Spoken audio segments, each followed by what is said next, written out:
पारनेर येथे शिवसेनेच्या वतीने आयोजित केलेल्या महाराष्ट्र अस्मिता मेळाव्यामध्ये बोलताना शिवसेनेच्या उपनेत्या सुषमा अंधारे म्हणाल्या, पारनेरची जागा शिवसेनेलाच हवी। विधानसभा निवडणुकीच्या पार्श्वभूमीवर अंधारे यांनी केलेले वक्तव्य पारनेरच्या शिवसेनेला नवसंजीवनी देणारे ठरले। मात्र यानंतर कर्जुले हर्या येथील नागरी सत्कार कार्यक्रमामध्ये बोलताना खासदार निलेश लंके म्हणाले, महाविकास आघाडीमध्ये अजून जागा वाटपच झाले नसून कुणालाही उमेदवारी दिलेली नाही आणि मी किंवा माझ्या नेत्यांनी विधानसभेला कुणालाही शब्द दिलेला नाही। आम्ही एकतर शब्द देत नाही आणि दिला तर तो शब्द पाळतो असे सांगितले। विधानसभेला महाविकास आघाडीमध्ये पारनेरची जागा कुठल्याही पक्षाला गेली किंवा काँग्रेस आहे पक्षाला जरी गेली तरी तो उमेदवार निवडून आणण्याची जबाबदारी माझी असल्याचे सूचक वक्तव्य खासदार लंके यांनी केले। या बातमीचा आढावा घेतलाय आमच्या प्रतिनिधी शर्मिला जाधव यांनी। उमेदवार असला तरी प्रश्न महाराष्ट्राच्या अस्मितेचा होता।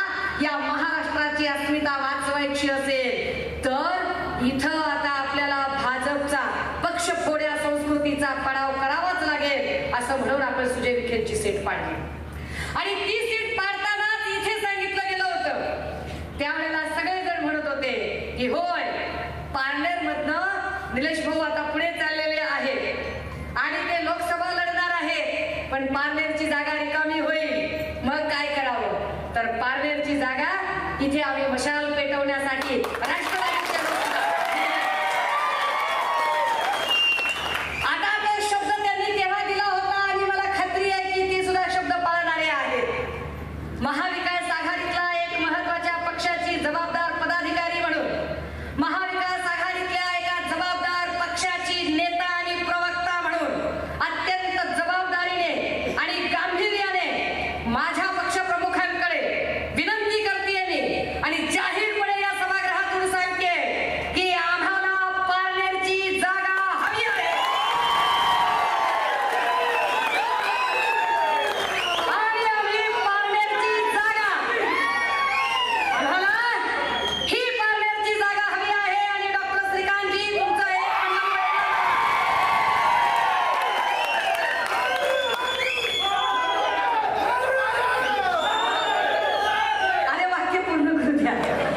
डॉक्टर श्रीकांतजी तुमचं एक म्हणणं पटलं मला की उमेदवार कुणीही असो पक्षप्रमुख जो उमेदवार देतील तो उमेदवार निवडून आणण्याची जबाबदारी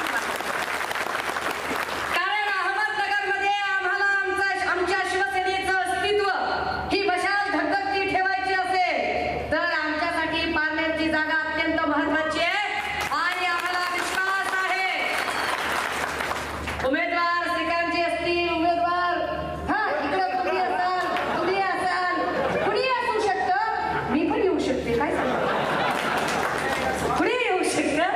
उमेदवार कुणीही असू शकतो, परंतु आपण सगळ्यांनी ताकदीनं आधी बघा लढण्याची पहिली तयारी काय आहे, आपले आपले शस्त्र जपून घ्या, आधी मैदान तपासून घ्या, मैदान आधी एकदा पिचलं मग नंतर ठरवू 1 to 1 कसं लढायचं ते उमेदवार काय ते नंतर ठरेल, पण पारनेरची जागा आपण घेत आहोत।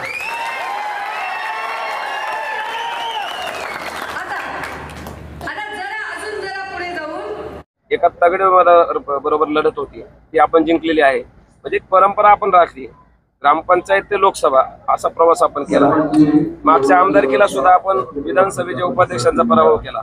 हे कसं शक्य होतंय? याचं सर्व श्रेय जे जातं ते माझ्या या मायबाप जनतेला याचं श्रेय जातं, कारण मी एक फक्त माध्यम आहे, मी एक मोहरा आहे आणि या सगळ्यांनी निवडणुकीमध्ये स्वतःची निवडणूक असल्यासारखी हातात घेतल्यामुळे त्या ठिकाणी ते यश मिळाले।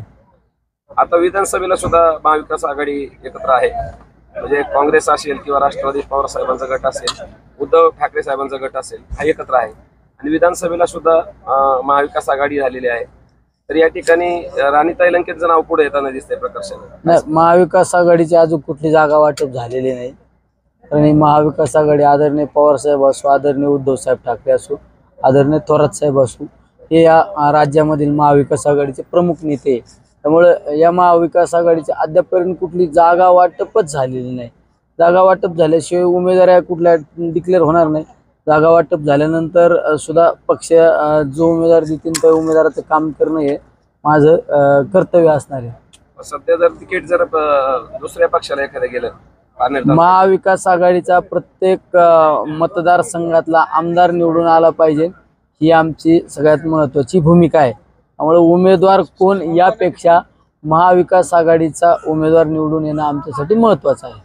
काल शिवसेनेच्या नेत्या पारनेर तालुक्यामध्ये आले होते आणि राष्ट्रवादीच्या नेत्यांनी शब्द पाळावा असं बोलले. या ठिकाणी लोकसभेला असं काही शब्द दिला होता का? अरे राजकारणात ऐकून घ्या, राजकारणात कुठला शब्द दिलेला नाही.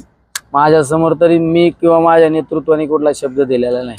लोकसभेच्या निवडणुकीत कुठलाही शब्द दिलेला नाही.